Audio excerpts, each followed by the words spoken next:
আচ্ছা, ঠিক আছে।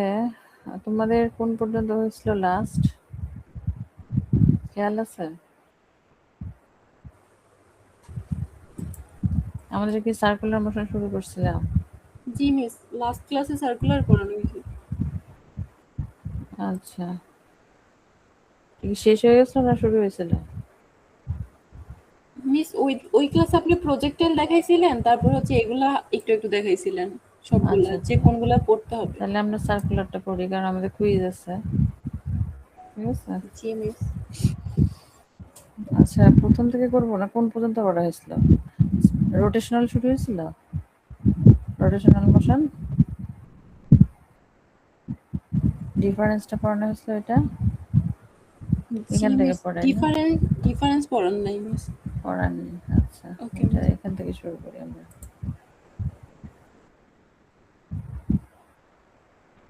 এটা তো হয়েছিল না, রিজিড বডি।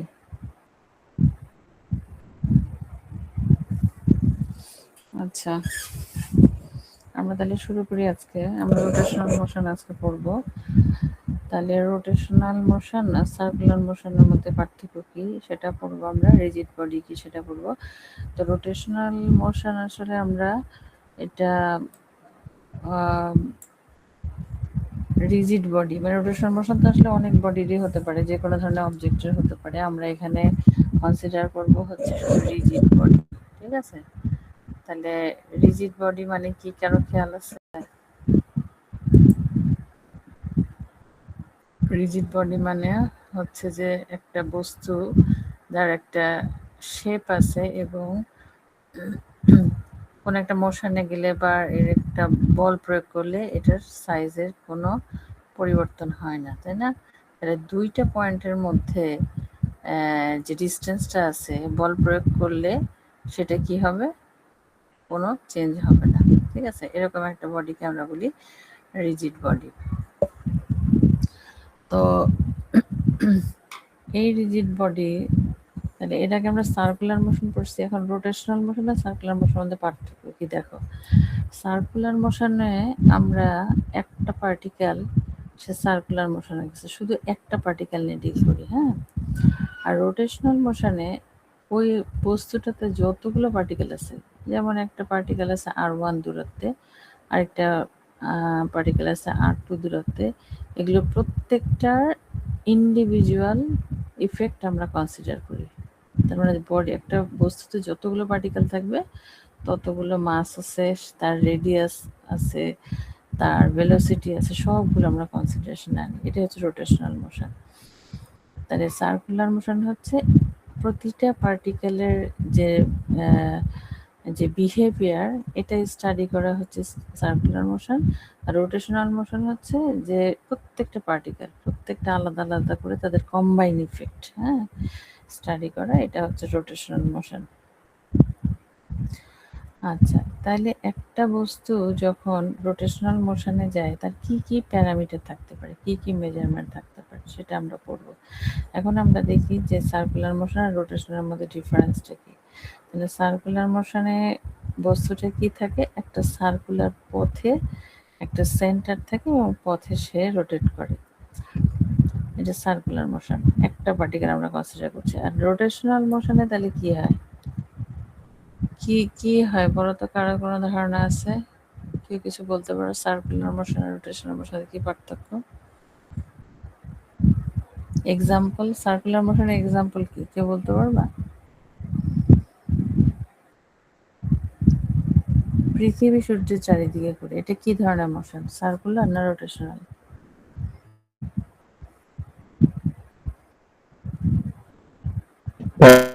রোটেশনাল। সার্কুলার, পৃথিবী শুধু চারদিকে সার্কুলার, ঘুরে, ওইটা সার্কুলার। সার্কুলার কেন এটা? ওইটা কারণ হচ্ছে আপনার যেটা হচ্ছে সার্কুলার মোশন, সেটা হচ্ছে কোনো বস্তু একটা বৃত্তাকার পথে চলতেছে, আর এটা হচ্ছে একটা কেন্দ্রে চারিদিকে ঘুরে। আর রোটেশনাল মোশন হচ্ছে আপনার কোনো একটা, মানে প্রত্যেকটা বিন্দু একটা অক্ষের চারিদিকে ঘুরে বৃত্তাকার পথে। সবাই কি বুঝতে পারছে? কে বললো এটা, জেসি? জি মিস। ওইটা লাইক আপনার সিলিং ফ্যান বা লাটিম এরকম এটা কি চাকা। রোটেশনাল না সার্কুলার? রোটেশনাল। রোটেশনাল, তাহলে কি ডিফারেন্সটা কি? ডিফারেন্স হচ্ছে ওইটা হচ্ছে একটা নির্দিষ্ট কেন্দ্রের চারদিকে ঘুরে, আর রোটেশনাল মোশন হচ্ছে আপনার প্রতিটা বিন্দু অক্ষের চারদিকে বৃত্তাকার পথে।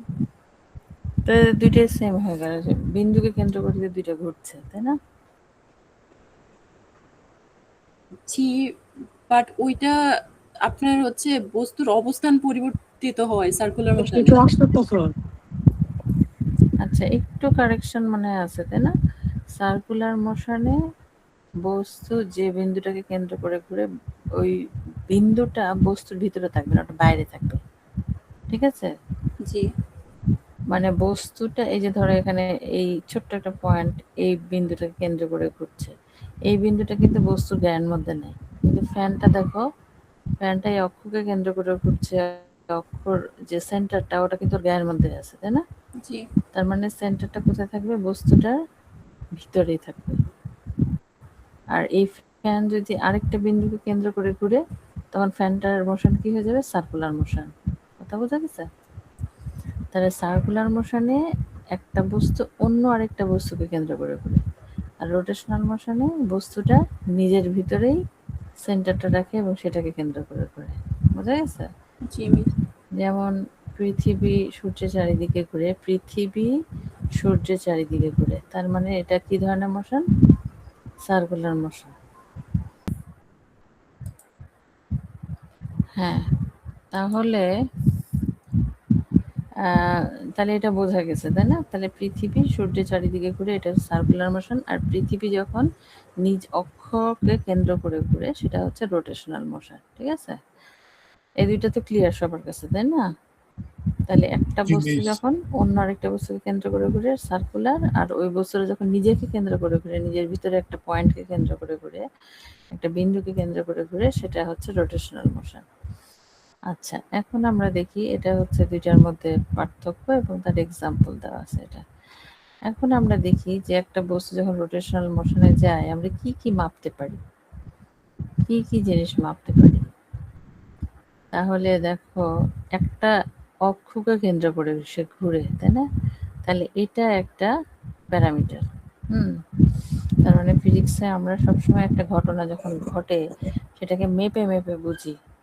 কোনো মানে লজিক, পুরাটা লজিক দিয়ে তোমাকে এক্সপ্লেন করতে হবে।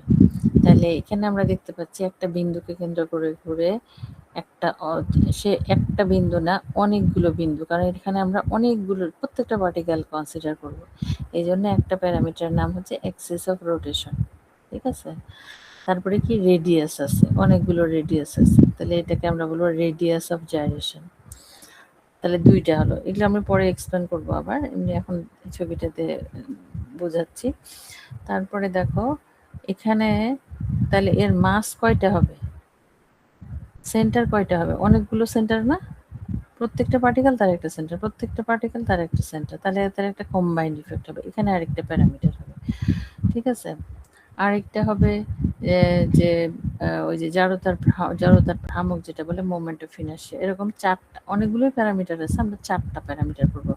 তাহলে একটা হচ্ছে অ্যাক্সিস অফ রোটেশন, এরকম একটা লম্বা লাঠি, পৃথিবীর ওই যে নিজের অক্ষকে কেন্দ্র করে ঘুরে সে অক্ষ, তারপরে রেডিয়াস, এতগুলো রেডিয়াস মিলে একটা কম্বাইন্ড রেডিয়াস বানাবো, এতগুলো সেন্টার মিলে একটা কম্বাইন্ড সেন্টার বানাবো, আর একটা মোমেন্ট অফ ইনার্শিয়া, এটা যে এত বড় একটা জিনিসকে কেন্দ্র করে ঘুরছে সেটার ইফেক্টটা কি। হ্যাঁ, এই চারটা প্যারামিটার আমরা পড়ব। তাহলে আমরা এখন প্যারামিটারগুলো দেখি কি কি। এখন তাহলে এটা একটা টেবিল, যেখানে আমরা দেখতে পাচ্ছি যে একটা বস্তু যখন রৈখিক গতি এবং একটা ঘূর্ণন গতিতে যায়, প্যারামিটারগুলো কি কি, তাই না? তাহলে ডিসপ্লেসমেন্ট, ভেলোসিটি, এগুলো তো আমরা বুঝি, ভেলোসিটি, অ্যাক্সিলারেশন। তাহলে যখন একটা লিনিয়ার মোশনে যায়, সেটাকে আমরা কি দিয়ে ডিনোট করি? সিম্পল ভি দিয়ে, না? ভেলোসিটিকে ভি দিয়ে। একই জিনিস যখন অ্যাঙ্গুলারে চলে যায়, তখন সেটা ওমেগা দিয়ে, তাই না? এই সিম্বলগুলো সবার তো খেয়াল আছে, একই জিনিস। এটা অ্যাক্সিলারেশনকে আমরা অ্যাঙ্গুলার মোশনে আলফা দিই। আচ্ছা, এখানে দেখো একটা ইন্টারেস্টিং জিনিস যেটা আমরা দেখছি, যে ফোর্স এফ দিয়ে আমরা রিপ্রেজেন্ট করি, তাই না? লিনিয়ার মোশনের ক্ষেত্রে এফ দিয়ে রিপ্রেজেন্ট করি। ফোর্সের কারণে তো অ্যাক্সিলারেশন হয়, আমরা নিউটনের কোন সূত্রে পড়ছি? প্রথম সূত্রে নিউটন কি করলো? ফোর্সকে ডিফাইন করলো না? দ্বিতীয় সূত্রে সে ফোর্সকে মাপলো যে এফ ইকুয়াল টু এম এ। এই যে নিউটনের দ্বিতীয় সূত্র এফ ইকুয়াল টু এম এ। তাহলে এই ফোর্স এটা লিনিয়ার মোশনের ক্ষেত্রে। সার্কুলার মোশনে এই ফোর্সটার নাম কি? টর্ক। টর্ক। হ্যাঁ, তাহলে টর্ক সমান এফ ইকুয়াল টু এম এ। দেখো তাহলে এ মানে কি? এর বদলে আমরা কি লিখবো? এর বদলে কি লিখবো? আলফা, তাই না? অ্যাঙ্গুলার মোশনে আলফা লিখবো। আর এম এর বদলে কি লিখছে এখানে দেখো তো? Torque tau is equal to I into alpha. I মানে কি? এটা কি? আই মানে মোমেন্টাম। হ্যাঁ, জড়তার ভ্রামক। তার মানে বুঝতে পারছো? টর্ক মানে কি এখন আমরা বুঝতে পারছি লিনিয়ার মোশন দিয়ে, তাই না? লিনিয়ার মোশনে যেটা ফোর্স, এই ফোর্সটার নাম আমরা কি বলছি? রোটেশনাল বা সার্কুলার মোশনে এটা কি হয়ে যাচ্ছে? এটার নাম কি? ফোর্সটাকে আমরা কি নাম দিচ্ছি? টর্ক। টর্ক। হ্যাঁ, টর্কের বাংলা কি? খেয়াল আছে কারণ? টর্কের বাংলা বাধা এরকম কিছু, ঘূর্ণন বাধা। না, ফোর্স। এটা হচ্ছে ফোর্স। আর এটা পাওয়ার, হচ্ছে সেটা পাওয়ার। বাংলার টর্কের বাংলা কি কেউ জানো না? মানে এটা ঘুরাবে, তাই না? টর্কের কারণে ঘুরবে। তো ঘুরতে হলে এরকম আপওয়ার্ড ডাউনওয়ার্ড দুটো ফোর্সই তো লাগবে, কারণ এটা তো রোটেশনাল মোশন, সার্কুলার মোশনে যাবে। একদিকে ফোর্স দিবে, এদিকে দিবে, এদিকে দিবে, তাই না? তাহলে এটাকে আমরা বলছি টর্ক। তাহলে এই যে টর্কের আমরা কনসেপ্টটা বুঝতে পারছি, যেটা আমরা ফোর্স বলবো, আর এটা হচ্ছে একই ফোর্সের নাম টর্ক। এটা হচ্ছে বস্তুটাকে ঘোরাবে। লিনিয়ার মোশনে যেটা ফোর্স, অ্যাঙ্গুলার মোশনে সেটা টর্ক। আচ্ছা, আরেকটা জিনিস, ফোর্স, টর্ক, আচ্ছা, আর যেগুলো মোমেন্টাম, যেটা হচ্ছে পি হচ্ছে মোমেন্টাম, আর এখানে হচ্ছে এল, তাই না? চেঞ্জ ইন অ্যাঙ্গুলার মোমেন্টাম, মোমেন্টামকে আমরা বলবো এল। এই যে এল, এটা এল, আর এটা জে বা পি, যেটাই আমরা ধরি। P is equal to M V, আর is equal to L is equal to কি হলো? এম হচ্ছে আমাদের এখানে, এম কে কি দিয়ে ডিনোট করছি আমরা? দেখো, লিনিয়ার মোশনে যেটা এম, সার্কুলার মোশনে এমটাকে আমরা কি দিয়ে ডিনোট করি? এটা এটা হচ্ছে সবচেয়ে ইম্পর্টেন্ট। এমটাকে কি দিয়ে রিপ্রেজেন্ট করছি? এই দেখো, মাস, মেজারমেন্ট অফ ইনার্শিয়া লিনিয়ার মোশনে মাসটাকে আমরা কি দিয়ে রিপ্রেজেন্ট করছি? আই দিয়ে। আই দিয়ে, হ্যাঁ, জড়তার ভ্রামক দিয়ে। তার মানে জড়তার মাস মানে তো আমরা বুঝি যে বাধা একটা, তাই না? একটা ভর। তাহলে এই বাধাটা কিন্তু মোমেন্ট অফ ইনার্শিয়া বুঝতে আমাদের কষ্ট হয়। আমরা ঠিক ভিজুয়ালাইজ করতে পারি না, আমরা ঠিক ব্রেনটা বুঝে না মোমেন্ট অফ ইনার্শিয়া কি। বুঝে? মাস মানে তো আমরা বুঝি, একবারে বুঝি না যে ভারী একটা জিনিস, এটা নড়াচড়া করতে গেলে কি লাগে? বল লাগে নাকি? বুঝতে পারছো জিনিসটা? রোটেশনাল মোশনে মেইন গিট্টুটা কোথায়? এই মাসটাকে আমরা কি দিয়ে রিপ্রেজেন্ট করছি? Moment of inertia. Moment of inertia বুঝতে আমাদের কষ্ট হয়। তার মানে এটা কিসের ইকুইভ্যালেন্ট? মাস। একটা রেজিস্ট্যান্স, একটা বাধা। মাসটাকে, তাহলে বাধাটাকে অতিক্রম করতে গেলে তোমাকে কি দিতে হবে? ফোর্স দিতে হবে না? ফোর্স। তাহলে সিমিলারলি এই বাধাটা, এটা একটা রেজিস্ট্যান্সের মতো, এটাকে ওভারকাম করতে গেলে, এটাকে নড়াচড়া করতে গেলে আমাদের ফোর্স দিতে হবে। ফোর্সটা হচ্ছে টর্ক। ঠিক আছে? আচ্ছা, এই জিনিসটা মাথায় রাখতে হবে। এখানে আসলে মেইন গিট্টুটা। তাছাড়া রোটেশনাল মোশনে এমন কোনো কঠিন কিছু নাই। তাহলে প্রথম প্যারামিটারটা হচ্ছে সেন্টার অফ মাস। তাহলে একটা বস্তু যখন ঘূর্ণন গতিতে যায়, আমরা চারটা প্যারামিটার মাপবো। একটা হচ্ছে সেন্টার অফ মাস, একটা এক্সিস অফ রোটেশন। প্রথম প্যারামিটারটা হচ্ছে সেন্টার অফ মাস। তাহলে সেন্টার অফ মাসটা কি? কেন এটা ইম্পর্টেন্ট? তাহলে সেন্টার অফ মাসটা হচ্ছে একটা বস্তুর ভিতরে এমন একটা বিন্দু যেখানে যেটা মনে হবে, যখন তুমি একটা বল প্রয়োগ করবা, বস্তুটা কোথায় কার্যকরী হবে জিনিসটা? Centre of mass. কথা বুঝছো? তার মানে how to define centre of mass? এটা এমন একটা বিন্দু একটা বস্তুর মধ্যে, তুমি যখন, এটা কার সাথে রিলেটেড? বল। ঠিক আছে? তাহলে একটা বল প্রয়োগ করলে ওইটা কোথায় কার্যকরী হবে? যেমন ধরো রেসলিং যখন করে, রেসলিং করার সময় সবাই ঘুষি মারে না? খেয়াল করেছো? তাহলে জি কে ম্যাম। ভালো রেসলার? তাহলে রেসলিং যখন করে একটা ব্রেন ও তখন ক্যালকুলেট করে এই লোকটার সাইজ এত বড়, এর হাত এত বড়, পা এত বড়, তার ডায়ামিটার এত বড়, তাহলে তার কোন জায়গাটায় ঘুষি মারলে এক ঘুষিতেই সে কুপোকাত হয়ে যাবে। তাহলে ব্রেন কি ক্যালকুলেট করে? Centre of mass. আমাদের মনের অজান্তেই কিন্তু যেটা ব্রেন ক্যালকুলেট করে যে এরকম শেপের মানুষ হলে, সে এত বড় লম্বা হলে, এত বড় চওড়া হলে কোন জায়গাটায় একটা মারবো ঘুষি আর তখন সে পড়ে যাবে। এটা ঠিক, এটা কি সবাই বুঝতে পারছো? তাহলে ব্রেন আসলে কি ক্যালকুলেট করে? কেন্দ্রবিন্দু, সেন্টার তাই অফ না? মাস। কেন্দ্রবিন্দু যে ওই মানে ওইটা আসলে কোনখানে গেলে তার। আচ্ছা, আমরা আবার রিজয়েন করি। তো তাহলে সেন্টার অফ মাস তাহলে কি বুঝতে পারছো? যে এটা এমন একটি বিন্দু,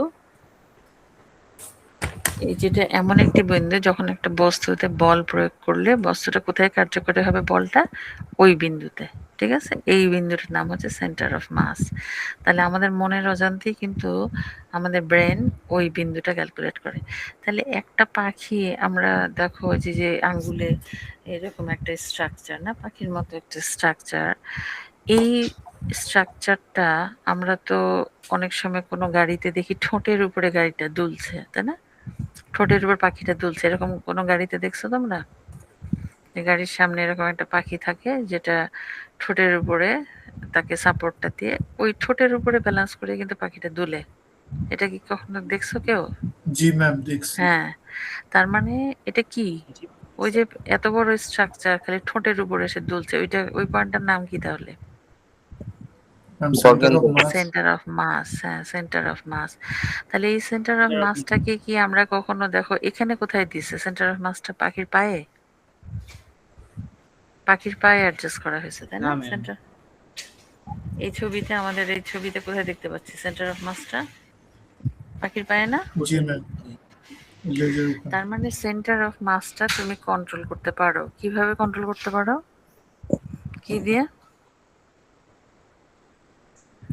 বিভিন্ন পয়েন্টে, কখনো ঠোঁটে, কখনো পায়ে, কখনো বুকের উপরে, কখনো তুমি লেজের উপরে। এটা কিসের উপর তাহলে ডিপেন্ড করে? মানুষ মেজারমেন্ট করে করে দেখছে এটা কিসের উপর ডিপেন্ড করে? রেডিয়াসের উপরে, তাই না? তাহলে প্রত্যেকটা মাস তার রেডিয়াস এগুলোকে গুণ করে যোগ করে এইরকম একটা সম্পর্ক যদি তুমি পাও, তাহলে কিন্তু তুমি এই রেডিয়াস চেঞ্জ করেই ওর সেন্টার অফ মাসটাকে কন্ট্রোল করতে পারবা, যে কোনো জায়গায় সেট করা যাবে। এটা কি বোঝা গেছে? তাহলে তোমার শরীরের ভর কখন তুমি এক পায়ের উপর দাঁড়াবা, কখন তুমি হাতের উপর ভর করে দাঁড়া থাকবা। বিভিন্ন ধরনের সার্কাস দেখে না, কোনো একটা এরকম বিভিন্ন ধরনের ওরা কেরাতি দেখায় যে হাতের উপর ভর করে সে স্টেবল হয়ে আছে, পায়ের উপর ভর করে স্টেবল হয়েছে, একটা আঙ্গুলের উপর ভর করে স্টেবল করে হয়ে আছে। তখন কিন্তু মানুষ এই টেকনিকটা অ্যাপ্লাই করে, মনের অজান্তেই সে ব্রেনটা সেন্টার অফ মাস ক্যালকুলেট করে ওইভাবে সে অ্যাডজাস্ট করে।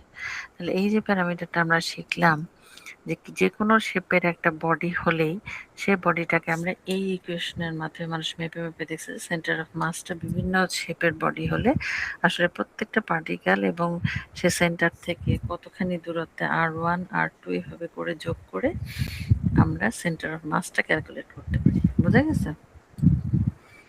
তাহলে যদি পরীক্ষায় সেন্টার অফ মাস আসে, সুন্দর করে ছবিটা এঁকে ইকুয়েশনটা দিতে হবে। প্রথমে ছবি, তারপরে ইকুয়েশন, তারপরে তার বর্ণনা, তারপরে তার ইকুয়েশন করে একটা এক্সাম্পল। ঠিক আছে? তাহলে এটা আমরা একটা প্যারামিটার শিখলাম। এটা কিসের প্যারামিটার? Rotational মোশনের parameter. আচ্ছা, কেন তাহলে সেন্টার অফ মাসটা ইম্পর্টেন্ট বোঝা গেছে? এটা এমন একটা পয়েন্ট যেখানে একটা বল প্রয়োগ করলে বস্তুটার উপরে, তুমি যেখানে বল প্রয়োগ মানে ওই পয়েন্টে যেখানে বল প্রয়োগ করো না কেন ওই পয়েন্টে এটা কার্যকরী হবে। কাজেই তুমি যদি একবারে ওই পয়েন্টে যদি তুমি বলটা প্রয়োগ করো, তুমি হয়তো ক্যালকুলেট করে বুঝে গেলে যে ঠিক এই জায়গাটা ওর সেন্টার অফ মাস আছে, তাহলে তুমি খুব অল্প ফোর্সে বস্তুটাকে মুভ করাতে সম্ভব হবে। কিন্তু তুমি যদি অন্য জায়গায় ফোর্সটা অ্যাপ্লাই করো, আলটিমেটলি ফোর্সটা কোথায় কার্যকরী হবে? ওই সেন্টার অফ মাসেই কিন্তু কার্যকরী হবে। কিন্তু তুমি যদি প্রথমেই সেন্টার অফ মাসে অ্যাপ্লাই করো, তাহলে কিন্তু বস্তুটা খুবই অল্প বল প্রয়োগে তুমি কিন্তু বস্তুটাকে মুভ করাতে সম্ভব হবে, তাই না? এই জন্য সেন্টার অফ মাস এত ইম্পর্টেন্ট। আচ্ছা ঠিক আছে, এখন তাহলে আমরা দেখি আর মোমেন্ট অফ ইনার্শিয়া একটু কঠিন, এটা আমরা শেষে দেখব। এখন আমরা দেখি অ্যাক্সিস অফ রোটেশন। ঠিক আছে, অ্যাক্সিস অফ রোটেশন। তাহলে অ্যাক্সিস অফ রোটেশনটা কি? প্রথম ছবিতে আমরা যাই, তাহলে একটা শিখলাম সেন্টার অফ মাস। সবাই কিন্তু এটা একটা নোট ডাউন করো। আমরা 4টা প্যারামিটার শিখবো। প্রথমটা শিখছি সেন্টার অফ মাস। এখন আমরা দেখি অ্যাক্সিস অফ রোটেশন। তাহলে অ্যাক্সিস অফ রোটেশন কি? প্রত্যেক এখানে এই বস্তুটায় যতগুলো পার্টিকেল আছে, ধর M1 particle, M2 particle, M3, এরকম অসংখ্য 100টা পার্টিকেল আছে, M100, M1, M2, M3 করে M100। তাহলে M1 পার্টিকেল এই যে যে একটা বিন্দুকে কেন্দ্র করে ঘুরছে, তাই না? এটা হচ্ছে R1। আরেকটা পার্টিকেল M2 একটা বিন্দুকে কেন্দ্র করছে, এই বিন্দু থেকে তার দূরত্ব হচ্ছে M2 R2। সে কোন ভেলোসিটি নিয়ে ঘুরছে? V2। এরকম করে প্রত্যেকটা পার্টিকেলই বিভিন্ন রেডিয়াস এবং বিভিন্ন ভেলোসিটি নিয়ে ঘুরছে। তাহলে এখন দেখা গেছে যে এই প্রত্যেকটা পার্টিকেল এক একটা বিন্দুকে কেন্দ্র করে ঘুরছে। 100টা পার্টিকেল, তাহলে কয়টা আমরা এরকম বিন্দু পাবো? একটা বস্তুর মধ্যে ধরো 100টা পার্টিকেল আছে, তাহলে তারা কয়টা সেন্টারকে কেন্দ্র করে ঘুরবে? 100টা না? জি মিস। 100টা সেন্টারকে ঘুরবে। এখন দেখা গেছে, এখন সায়েন্টিস্টরা দেখছে যে এই 100টা সেন্টারকে যখন তুমি কানেক্ট করো, তাহলে এটা কি হচ্ছে? এটা সরলরেখা পাওয়া যাচ্ছে না? একটা Yes, ma'am. সরলরেখা পাওয়া যায়। এই সরলরেখাটার নাম কি? Axis of rotation. ওই যে পৃথিবীর অক্ষপথ। পৃথিবী তো কক্ষপথে সূর্যের চারিদিকে ঘুরে, আর অক্ষপথে ঘুরে কি নিজের সেন্টারে ওই যে আমরা ছোটবেলা ছবি দেখতে আহ্নিক গতি বার্ষিক গতি, মনে আছে? ওখানে আহ্নিক গতিতে একটা এরকম অ্যাক্সিস আঁকাতাম না, পৃথিবীতে কেন্দ্র করে একটু বাঁকা হয়ে থাকতো, ওই বাঁকাটার নাম কি? অ্যাক্সিস অফ রোটেশন, যেটাকে কেন্দ্র করে ঘুরে। তাহলে অ্যাক্সিস অফ রোটেশনটা কি? এমন একটা এটা হচ্ছে একটা ভার্চুয়াল অক্ষ। এটা কি সত্যি এক্সিস্ট করে নাকি কাল্পনিক? কাল্পনিক না? Ma'am, কাল্পনিক। কাল্পনিক, Yes, ma'am. হ্যাঁ। তাহলে হচ্ছে এটা একটা ইমাজিনারি লাইন। এটাকে কি বলবো আমরা? একটা ইমাজিনারি লাইন, যেটাকে বলবি অ্যাক্সিস অফ রোটেশন। তাহলে অ্যাক্সিস অফ রোটেশন হচ্ছে একটা ইমাজিনারি লাইন, যেটাকে কেন্দ্র করে বস্তুটা স্পিন করে। তার মানে spinning or turning about an imaginary line. তাহলে অবজেক্টটা একটা ইমাজিনারি এরকম অ্যাক্সিসকে কেন্দ্র করে ঘুরে। এই অ্যাক্সিসটার নাম হচ্ছে অ্যাক্সিস অফ রোটেশন। এই ইমাজিনারি লাইনটার নাম হচ্ছে অ্যাক্সিস অফ রোটেশন। এটা বোঝা গেছে? তাহলে 1 নাম্বার শিখলাম সেন্টার অফ মাস, 2 নাম্বার শিখলাম অ্যাক্সিস অফ রোটেশন। আচ্ছা, এরপরে আমরা শিখবো রেডিয়াস অফ জাইরেশন। হ্যাঁ, রেডিয়াস, জড়তার ভ্রামকটা শেষে বুঝবো, এটা একটু কঠিন আছে। এরপরে আমরা শিখবো radius of gyration. Radius of gyration, তাহলে রেডিয়াস অফ জাইরেশন কি? তাহলে একটা বস্তু যখন ঘূর্ণন গতিতে যায়, তার কয়টা রেডিয়াস থাকে? যতগুলো 100টা পার্টিকেল থাকলে 100টা রেডিয়াস থাকবে না? 100টা কেন্দ্রবিন্দু, 100টা রেডিয়াস। তাহলে যতগুলো রেডিয়াস আছে, তাহলে সবগুলোকে কি করতে হবে? এইভাবে তার রিলেশন স্কোয়ার করে রুট করে এভাবে। এখন এটার ফিজিক্যাল মানেটা কি? এটা তো ম্যাথমেটিক্যালি আমরা দেখতে পাচ্ছি যে এরকম রিলেশন আছে, হ্যাঁ। তাহলে ওই যে অ্যাক্সিস অফ রোটেশন মানে কি? ইমাজিনারি লাইন, তাই না? আমরা ইমাজিনারি লাইন শিখে গেছি। আমি ইমাজিনারি লাইনটার নাম কি দিছি? Axis of rotation. আর ওই পয়েন্টটার নাম কি দিছি? বস্তুর মাঝখানে যে পয়েন্টটা থাকে, সেন্টার অফ মাস। বোঝা গেছে? তাহলে সেন্টার অফ মাস থেকে অ্যাক্সিস অফ রোটেশনের যে দূরত্ব, সেটার নাম কি? Radius of gyration. তার মানে ওই যে রোটেশনাল মোশনে যে বডিটা যাচ্ছে, তার মধ্যে অনেকগুলো মাস আছে, তাদের কম্বাইন্ড মাস কি? Centre of mass. আর সেন্টার অফ মাস থেকে যে কম্বাইন্ড রেডিয়াস, যতগুলো মানে মাস যাচ্ছে, যতগুলো রেডিয়াস, থামো ওই ছবিটা আবার দেখায়, তাহলে জিনিসটা বুঝতে সোজা হবে। এই যে যতগুলো মাস আছে, সবার কম্বাইন্ড যে মাস, সেটাকে বলবো সেন্টার অফ মাস। আর যতগুলো রেডিয়াস আছে, তার কম্বাইন্ড যে একটা মানে পয়েন্ট হবে অ্যাক্সিস অফ রোটেশন থেকে যে কম্বাইন্ড দূরত্ব, তাহলে সেন্টার অফ মাস থেকে ওই ওই বস্তুটার যে কম্বাইন্ড রেডিয়াস একটা পয়েন্ট হবে, এইটার যে দূরত্ব, হ্যাঁ, এই অ্যাক্সিস অফ রোটেশন থেকে ওই সেন্টার অফ মাসের যে দূরত্ব, সেই দূরত্বটার নাম হচ্ছে কি রেডিয়াস অফ জাইরেশন। কথা বোঝা গেছে? তাহলে এই অ্যাক্সিস অফ রোটেশন তো একটা লাইন, তাই না? এই লাইন থেকে সেন্টার অফ মাস যে কোনো একটা বস্তু যদি এদিকে মোটা হয় বেশি, তাহলে সেন্টার অফ মাসটা কোথায় হবে? এদিকে হবে না? বোঝা গেছে? এদিকে ধরো কম আর এদিকে বেশি, এদিকে। তাহলে এইখানে কোথাও একটা সেন্টার অফ মাস, তাহলে অ্যাক্সিস অফ রোটেশন থেকে সেন্টার অফ মাসের যে দূরত্ব, সেটার নাম কি?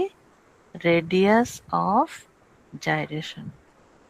বোঝা গেছে? তাহলে কয়টা প্যারামিটার শিখলাম? এক নম্বর হচ্ছে centre of mass, Center of mass, হ্যাঁ, axis of এখানে অ্যাক্সিস অফ rotation, রোটেশন, আর এই দুটার radius of মধ্যে gyration. দূরত্ব হচ্ছে radius of gyration. Okay, clear না? Okay, ma'am. 3 নম্বর। এখন 4 নম্বর আমরা শিখব জড়তার ভ্রামক, যেটা আমি বলছি যে ঝামেলা, আই। এটাকে কি দিয়ে ডিনোট করা হয়? মোমেন্ট অফ ইনার্শিয়া হচ্ছে আই। আর দেখো এই স্লাইডটার প্রথমেই আমি যে ছবিটা দিছিলাম, ছবিটা না সরি, মোমেন্ট অফ ইনার্শিয়ার প্রথমে যে ছবিটা আমি দিছি, ছবিটাতে একটা ক্রেনের ছবি, বিল্ডিং, এই যে এটা। তাহলে মোমেন্ট অফ ইনার্শিয়ার জন্য এই বিল্ডিং এর ক্রেনের ছবি কেন দেয়া হলো? কারণ সিভিল ইঞ্জিনিয়াররা যখন একটা বিল্ডিং তৈরি করে, তখন তারা প্রথমেই কি ক্যালকুলেট করে? Moment of inertia. Moment of inertia এটা তো ফিজিক্সের টার্ম, কিন্তু আসলে ব্রেন কি বোঝে? যেমন সেন্টার অফ মাস বলতে ব্রেন বোঝে কি, যে কোন পয়েন্টে বল প্রয়োগ করলে বস্তুটা নড়াতে সবচেয়ে কম বল প্রয়োগ করতে হবে, অল্প বল দিব বস্তুটা নড়ে যাবে। ওই সেন্টার অফ মাস থেকে দূরে বল দিলে বস্তুটা সহজে নড়বে না, বেশি বল প্রয়োগ করতে হবে, তাই না? তাহলে মোমেন্ট অফ ইনার্শিয়াটা কি? তার মানে ক্রেন টেন বিল্ডিং টিল্ডিং বানাচ্ছে, তার মানে ব্যালেন্স। ঠিক আছে? মোমেন্ট অফ ইনার্শিয়া কিসের equivalent? F is equal to M A. Moment of ইনার্শিয়াকে কি দিয়ে রিপ্লেস করবো আমরা? সার্কুলার মোশনে এম দিয়ে না? এম। হ্যাঁ, তার মানে মোমেন্ট অফ ইনার্শিয়া কি মাসের ইকুইভ্যালেন্ট না? বুঝতে পারছো? তার মানে ব্রেন জি কি ম্যাম। বুঝে যে এটা একটা ভারী কিছু, একটা ভারী কিছুকে নড়াতে হবে, ব্যালেন্স করতে হবে। তাহলে moment of inertia, civil engineer প্রথমে একটা বিল্ডিং বানাতে গেলে মোমেন্ট অফ ইনার্শিয়া ক্যালকুলেট করে। কারণ একটা বিল্ডিং এ ব্যালেন্স থাকবে কত? ধরো আমাদের ড্যাফোডিলে যে ইয়াটা আছে, মসজিদটা আছে, নিচের দিকে ছোট, উপরের দিকে চওড়া না? কেমন চতুর্ভুজ আকৃতি, নিচের দিকটা ছোট আর উপরের দিকটা বড় না বিল্ডিংটা? এখন সিভিল ইঞ্জিনিয়াররা যখন এরকম বিল্ডিং কনস্ট্রাক্ট করবে, তারা কি করে? কারণ ব্যালেন্স তৈরি করে, স্ট্যাবিলিটি। এটার আরেকটা নাম হচ্ছে স্ট্যাবিলিটি। মোমেন্ট অফ ইনার্শিয়ার আরেকটা নাম হচ্ছে স্ট্যাবিলিটি। তার মানে নিচের দিকে ছোট করলে উপরের দিকে স্ট্রাকচার বড় করলে, ওই নিচের ছোটটা ওইটা স্টেবল হবে কিনা এইটা আগে নির্ধারণ করে। এইটা আগে মেজারমেন্ট করে সিভিল ইঞ্জিনিয়াররা। তাহলে মোমেন্ট অফ ইনার্শিয়া মানে কি? এটা হচ্ছে something to do with the stability. যেমন ধরো তুমি যখন পরীক্ষা দাও, কিছু পারো না, ধরো তুমি পারছো না, তখন কি ছেলেমেয়েরা কি করে? আশেপাশে একটু দেখার চেষ্টা করে না? এখান থেকে একটু টুকায়, ওর কাছ থেকে একটু শুনে লেখার চেষ্টা করে। তার মানে আমরা কিন্তু সবসময় মোমেন্ট অফ ইনার্শিয়া ক্যালকুলেট করি, আমাদের ব্রেন। কখনো পরীক্ষার সময় আমরা রাস্তায় যখন চলি, একটা পাথুরের রাস্তায় আমরা সাবধানে হাঁটি, তার মানে কি ব্রেন কি ক্যালকুলেট করছে? Moment of inertia. তাহলে মোমেন্ট অফ ইনার্শিয়া শুধু যে নিউটনের ওই যে F is equal to M A বা tau is equal to I alpha তা না, আমরা জীবনের প্রতিটা ক্ষেত্রেই মোমেন্ট অফ ইনার্শিয়া। তাহলে মোমেন্ট অফ ইনার্শিয়ার কনসেপ্টটা বুঝতে পারছো কি? মাস আমরা বুঝি, বল আমরা বুঝি, কিন্তু মোমেন্ট অফ ইনার্শিয়া বললেই তখন আর ছেলেমেয়েরা লিখতে পারে না পরীক্ষায়। কিন্তু এখন বুঝতে পারছো জিনিসটা কি লিখবা? প্রথম সেন্টেন্স কি লিখবা? ইট মেজার্স, কি মেজার করে? স্ট্যাবিলিটি। বুঝতে পারছো? Stability of A structure, stability of a state. তার মানে আমরা যে অবস্থায় আছি পরীক্ষার সময় আমরা স্টেবল থাকতে চাই, তার মানে লিখতে পারছি না, তার মানে আশেপাশ থেকে আমরা কোনো একটা ইনফরমেশন নেওয়ার চেষ্টা করি। আমরা রাস্তায় হাঁটছি, পাথরের রাস্তায়, আমরা এক ধরনের স্ট্যাবিলিটি মেনটেন করার জন্য কি সাবধানে হাঁটি। তোমার চেয়ারটা একটা স্ট্রেট পরিষ্কার একটা জায়গায় আছে, ফ্ল্যাট একটা মানে জায়গাতে আছে, তখন কিন্তু তুমি স্টেবিলিটি নিয়ে ভয় পাও না। কিন্তু একটা উঁচু নিচু জায়গায় যদি তোমার চেয়ারটা রাখা হয়, তুমি বসতে গেলে কি আগে দেখবা না চেক করে যে স্টেবল কিনা? ইস, দশটা। তো এইভাবে তাহলে মোমেন্ট অফ ইনার্শিয়া হচ্ছে স্টেবিলিটির সাথে রিলেটেড, ঠিক আছে? তো আহ, এই এই মোমেন্ট অফ ইনার্শিয়াটা তাহলে আমাদের মানে কিসের সাথে আমরা ক্যালকুলেট করব? তাহলে মোমেন্ট অফ ইনার্শিয়া আমরা এখন দেখি যে একটা বস্তু যখন রোটেশনাল মোশনে যায় তখন তার স্টেবিলিটি কিসের উপর নির্ভর করে, ঠিক আছে? রোটেশনাল মোশনে যায়, তাহলে আমরা দেখি যে একটা বস্তু রোটেশনাল মোশনে যখন যায় তখন দেখো এই যখন যাচ্ছে এরকম করছে, দেখো যখন স্পিড বাড়াচ্ছে তখন সে কি করছে? হাত বুঝে দিচ্ছে। হাত গুটিয়ে হাত নিচ্ছে, হাত গুটিয়ে নিচ্ছে। আর স্পিড যখন সে কমাবে তখন সে কি করবে? বাড়াবে, তখন হাত সে কি বাড়িয়ে করবে? দেয়। গুটিয়ে দিবে, হাত বাড়িয়ে দিবে। হ্যাঁ, স্টপ করার সময় সে তার রেডিয়াসটা বাড়িয়ে দিবে, রেডিয়াস। তার মানে কি, তার স্পিড আসলে সে কি দিয়ে কন্ট্রোল করছে? স্পিড দিয়ে, রেডিয়াস দিয়ে, সম্পূর্ণভাবে এটা তার মাস। আর রেডিয়াস দিয়ে এই দেখো নিজেকে গুটিয়ে নিচ্ছে, তার মানে রেডিয়াস একেবারে কমিয়ে নিচ্ছে, একদম কমে সেন্টার। তার মানে বলের আকৃতি গোল হলো কেন? এটা তো অন্য স্ট্রাকচার, একটা হেলিকপ্টারের মতো হতে পারতো, একটা পাখির মতো হতে পারতো। এখন বুঝতে পারছো কেন বলের আকৃতি গোল হলো? जी मैम। বলের সেন্টার অফ মাস কোথায়? মাঝখানে ম্যাম। মাঝখানে। তার মানে কেন্দ্রে। বলকে তুমি, হ্যাঁ, বলকে তোমার চিন্তা করার দরকার নেই। যে কোনো একটা জায়গায় কিক মারলেই তোমার বলটা কোথায় কার্যকরী হবে? সেন্টারে। সেন্টার। কিন্তু তোমার যদি অন্য শেপের হতো তাহলে কিন্তু তোমাকে চিন্তা করে বের করতে হতো যে কোন জায়গাটা আমাকে মারলে ওটা অল্প বল প্রয়োগ করলে এটা কিক হয়ে বল অনেক দূরে চলে যাবে। তার মানে এটা হচ্ছে বিরাট একটা সেন্টার অফ মোমেন্ট অফ ইনার্শিয়ার একটা এক্সাম্পল, যে রেডিয়াস কন্ট্রোল করে আমরা কি করি? স্টেবিলিটি কন্ট্রোল করি, রেডিয়াস, সম্পূর্ণভাবে রেডিয়াস। তাহলে আমরা এই জিনিসটা দেখলাম। তাহলে মোমেন্ট অফ ইনার্শিয়ার সবচেয়ে ইম্পর্টেন্ট একটা প্যারামিটার মোমেন্ট অফ ইনার্শিয়া স্ট্যাবিলিটির সাথে রিলেটেড। আর স্ট্যাবিলিটি কার সাথে রিলেটেড? রেডিয়াসের সাথে। তাহলে এখানে দেখো মোমেন্ট অফ ইনার্শিয়া কেন important, what is moment of inertia, বিভিন্ন কয়েকটা স্লাইডে এটা করা আছে। কাজে এটার উপরে প্রশ্ন অনেকভাবে আসতে পারে। কেমন করে ডিজাইন, একটা সিস্টেম যখন তুমি ডিজাইন করবা, তুমি ধরো একটা এরকম কনস্ট্রাকশন ফার্মের তুমি সফটওয়্যার ইঞ্জিনিয়ার, তোমাকে এমনভাবে সফটওয়্যার তৈরি করতে হবে যেন ওই একটা বিল্ডিং সে দিবে যে আমি এরকম একটা স্ট্রাকচার বানাতে চাই, এরকম একটা বিল্ডিং বানাতে চাই, তোমাকে সেটা কি করতে হবে? সফটওয়্যারের মাধ্যমে রিপ্রেজেন্ট করতে হবে। কত বল কোথায় প্রয়োগ করবে, তখন তোমার কিন্তু সমস্ত এই ফিজিক্সের নলেজ লাগবে। কথা বুঝতে পারছো? প্রথমেই তো মানুষ রকেট পাঠায় না আকাশে, প্রথমে কি করে? সিমুলেশন করে, সফটওয়্যার দিয়ে দেখে যে কত বল প্রয়োগ করতে হবে, কত বেগে রকেটটা উপরে যাবে, এরকম বিল্ডিং বানাবো, বিল্ডিং এ যদি মানুষ, ধরো বিল্ডিং এ 100টা মানুষ নেওয়ার তার মোমেন্ট অফ, তার স্টেবিলিটি আছে। কারণ ওই বিল্ডিং এ যদি 1000 মানুষ ওঠে, কি 1 কোটি মানুষ ওঠে, বিল্ডিংটা তো ভেঙে যাবে, তাই না? কাজেই তুমি যখন সফটওয়্যার ডিজাইন করবা তোমাকে কিন্তু সমস্ত ফিজিক্সের এই প্যারামিটার গুলো তোমার নলেজে রাখতে হবে, ক্যালকুলেট করতে হবে। বিল্ডিং এ এতগুলো এসি লাগবে, এতগুলো মানুষ উঠবে, এতগুলো ফার্নিচার, সবগুলো লোড নিতে পারবে কিনা। কথা বুঝতে পারছো?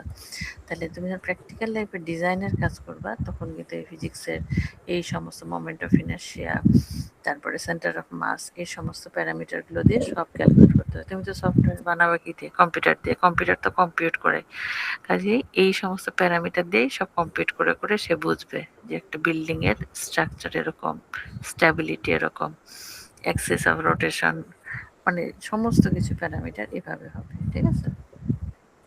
তাহলে মোমেন্ট অফ ইনার্শিয়া কিসের উপর ডিপেন্ড করে? ওইসব ম্যাটেরিয়াল ডেন্সিটির উপরে। তারপরে তুমি যখন বিল্ডিং বানাচ্ছ তোমার এক ধরনের মোমেন্ট অফ ইনার্শিয়া ক্যালকুলেট করতে হবে। তুমি যখন একটা বস্তু রোটেশনালে যাচ্ছে তার মোমেন্ট অফ ইনার্শিয়া একরকম। মোমেন্ট অফ ইনার্শিয়া মানে মাস মানে স্ট্যাবিলিটি না, এইগুলো সমস্ত আমাদের ক্যালকুলেট। তাহলে মোমেন্ট অফ ইনার্শিয়ার ফিজিক্যাল সিগনিফিকেন্স এটাও পরীক্ষা আসতে পারে। মোমেন্ট অফ ইনার্শিয়াকে ঘিরে দেখো অনেক প্রশ্ন, অনেকগুলো স্লাইড। আচ্ছা, এখন হচ্ছে কি টর্ক। টর্ক হচ্ছে আরেকটা প্যারামিটার। টর্ক মানে কি, যে একটা বল প্রয়োগ করলে একটা বস্তু যে টুইস্ট করে, এই টুইস্টিং এফেক্টটা হচ্ছে টর্ক। তো এই টর্কটা কিসের প্রোডাক্ট? এটা হচ্ছে ক্রস প্রোডাক্ট। রেডিয়াস এবং ফোর্সের ক্রস প্রোডাক্ট হচ্ছে টর্ক। টর্কটা কি জিনিস? লিনিয়ার মোশনে যেটা ফোর্স, সার্কুলার মোশনে সেটা টর্ক, তাই না? এফ ইকুয়াল টু এম এ, এখানে tau equal to I into.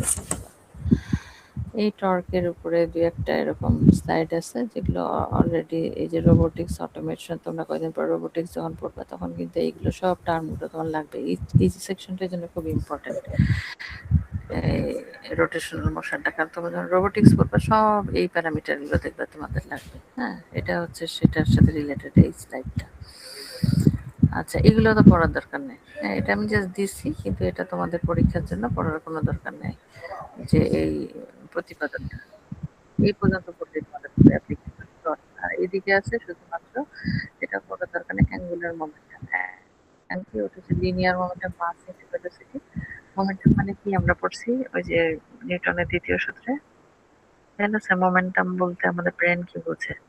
যে একটা বস্তু যখন গতিপ্রাপ্ত হয় তখন সে কতখানি পাওয়ারফুল হয়, তাই না? ওই যে মশা আর হাতির এক্সাম্পল দিয়ে বলছিলাম না, যে একটা মশা আসছে 100 কিলোমিটার বেগে তোমার দিকে, আর একটা হাতি আসছে 100 কিলোমিটার বেগে তোমার দিকে, তুমি কোনটা দেখে ভয় পাবা? হাতিকে দেখে না? জি ম্যাম। ব্রেন কি ক্যালকুলেট করছে? মোমেন্টাম ক্যালকুলেট করছে যে কোনটা পাওয়ারফুল। এই যে গতিপ্রাপ্ত হয়েছে মশা আর হাতি, তার মানে পাওয়ারফুল হচ্ছে যে হাতি। এটাকে আমরা কি বলছি? মোমেন্টাম। মোমেন্টাম মানে হচ্ছে যে কতখানি powerful, how powerful an object can become when it is given a velocity। তার মানে অ্যাঙ্গুলার মোমেন্টামও তাই, যে একটা বস্তু যখন সার্কুলার মোশনে যায়, হ্যাঁ, তো সেই মোশনে গেলে তার সে কতখানি পাওয়ারফুল, সে কি করতে পারছে, ঠিক আছে? এইগুলো হচ্ছে অ্যাঙ্গুলার মোমেন্টাম, একই কনসেপ্ট। ওখানে লিনিয়ার মোশনে, এখানে অ্যাঙ্গুলার মোশনে। তো এগুলো এটা পড়ার দরকার নেই, প্রতিপাদন পড়ার দরকার নেই, খালি একটা এক্সাম্পল পড়লে হবে। আর এখানে একটা মাত্র শুধু প্রতিপাদন আছে, যেটা হচ্ছে সার্কুলার ডিস্কের মোমেন্ট অফ ইনার্শিয়া ক্যালকুলেট করা। এটা আমরা নেক্সট ক্লাসে পড়বো, ঠিক আছে? তাহলে আমাদের এই চ্যাপ্টারে রোটেশনাল মোশনে একটাই বড় প্রশ্ন, এটা হচ্ছে moment of inertia of a circular disc, এটা পড়া। তারপরে সময় থাকলে আমরা মোমেন্ট অফ ইনার্শিয়া অনেক অনেক কিছুই পাওয়া যায়। একটা স্ট্রেট একটা রডের করা যায়, এই সার্কুলার ডিস্কেরই আবার অনেক অনেক ধরনের শেপ আছে, সেগুলোর মোমেন্ট অফ ইনার্শিয়া বের করা যায়। তো সময় পেলে আমরা ওগুলো পড়বো। তা আপাতত 4টা প্যারামিটার আমরা পড়লাম, রোটেশনাল সার্কুলার মোশনের মধ্যে পার্থক্য কি এটা পড়লাম, এবং প্যারামিটারগুলোর যে ফিজিক্যাল মিনিং সেটা আমরা পড়লাম, ঠিক আছে? তো ঠিক আছে, আজকে আমাদের এই পর্যন্তই।